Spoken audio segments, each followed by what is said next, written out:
ನಮಸ್ಕಾರ ಸ್ನೇಹಿತರೆ.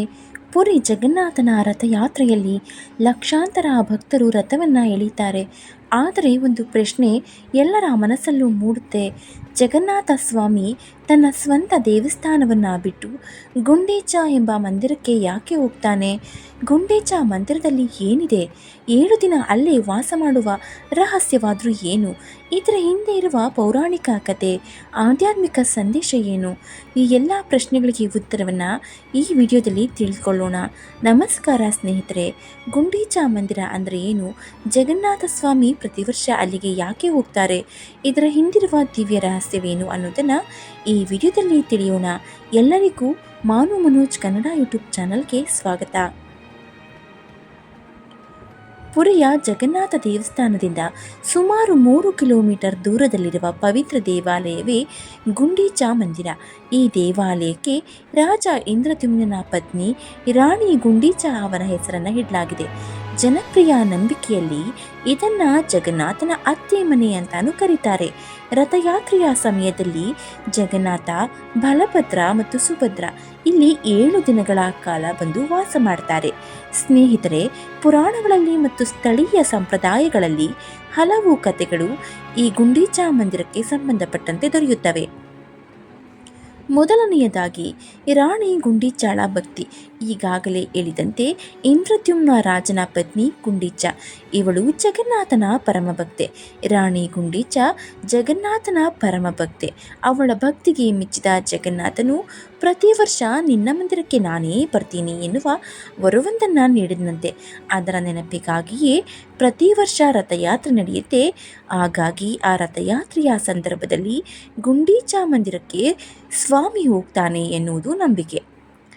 ಮತ್ತೊಂದು ಕಥೆಯ ಪ್ರಕಾರ ವೈಷ್ಣವ ಸಂಪ್ರದಾಯದಲ್ಲಿ ಜಗನ್ನಾಥನು ಶ್ರೀಕೃಷ್ಣನ ಸ್ವರೂಪ. ಗುಂಡೀಚ ಮಂದಿರವು ವೃಂದಾವನವನ್ನು ಸಂಕೇತಿಸುತ್ತೆ. ಅಂದರೆ ಕೃಷ್ಣನು ತನ್ನ ಬಾಲ್ಯದ ಪ್ರೇಮಭೂಮಿಯಾದ ವೃಂದಾವನಕ್ಕೆ ಮರಳಿದಂತೆ ಜಗನ್ನಾಥನು ಗುಂಡೀಚ ಮಂದಿರಕ್ಕೆ ತೆರಳುತ್ತಾನೆ ಅನ್ನೋ ಭಾವನೆ ಕೂಡ ಇದೆ. ಸ್ನೇಹಿತರೆ, ಈ ಕಥೆ ಏನೋ ಸರಿ, ಆದರೆ 7 ದಿನ ಅಲ್ಲೇ ಇರುವುದೇಕೆ? ಜಗನ್ನಾಥ ಸ್ವಾಮಿ 7 ದಿನಗಳ ಕಾಲ ಭಕ್ತರಿಗೆ ವಿಶೇಷವಾಗಿ ದರ್ಶನವನ್ನು ನೀಡ್ತಾನೆ. ಈ ದರ್ಶನವನ್ನು ಅಡಪ ದರ್ಶನ ಅಂತ ಕರೀತಾರೆ. ಈ ದರ್ಶನ ಮಾಡಿದವರಿಗೆ ಅಪಾರ ಪುಣ್ಯ ದೊರೆಯುತ್ತೆ ಎನ್ನುವುದು ನಂಬಿಕೆ.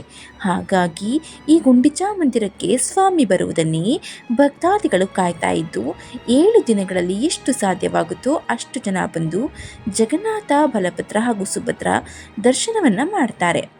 ಸ್ನೇಹಿತರೆ, ಜಗನ್ನಾಥ ದೇವಸ್ಥಾನದಲ್ಲಿ ಇರಬಹುದಿತ್ತು, ಆದರೆ ಆತ ಹೊರಗೆ ಬರ್ತಾನೆ ಏಕೆಂದರೆ ದೇವರು ದೇವಾಲಯದೊಳಗೆ ಮಾತ್ರ ಸೀಮಿತನಲ್ಲ.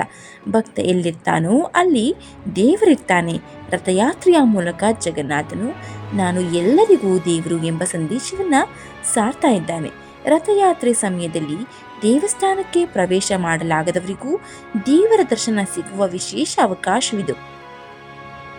ಸ್ನೇಹಿತರೆ, ಗುಂಡೀಚ ಮಂದಿರಕ್ಕೆ ಹೋಗುವ ಮೊದಲು ದೇವಸ್ಥಾನವನ್ನು ಸಂಪೂರ್ಣವಾಗಿ ಸ್ವಚ್ಛಗೊಳಿಸ್ತಾರೆ. ಇದನ್ನು ಗುಂಡೀಚ ಮಾರ್ಜನ ಕ್ರಿಯೆ ಅಂತ ಕರೀತಾರೆ.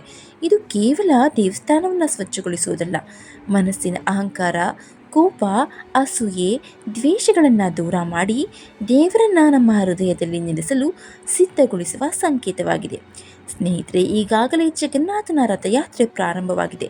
ಜಗನ್ನಾಥನ ಗುಂಡೀಚ ಯಾತ್ರೆ ನಮಗೆ ಹೇಳುವ ಮಹತ್ವದ ಪಾಠ ಅಂದರೆ ದೇವರು ಸದಾ ಭಕ್ತರ ಬಳಿಗೆ ಬರ್ತಾನೆ.